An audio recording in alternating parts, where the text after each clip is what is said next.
the family of Diaz. And it was sold by Diaz to the Florendos.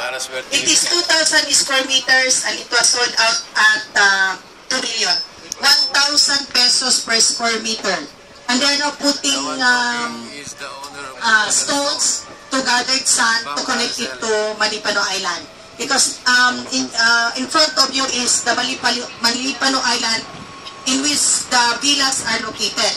That's $300 a day, maximum of 5. In excess of 5, that's another charge. And dinner is also additional surcharge because the package is with breakfast and lunch.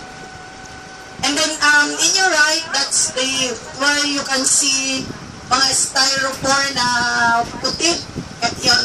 That's the project of BIFAR, Davao del Norte State College, and the local government of the Island Guardian City of Samal. That is our Tacloban tour.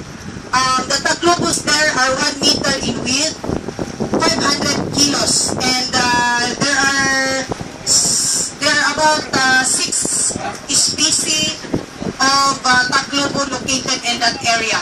And then the entrance fee is 75 pesos, and if you want to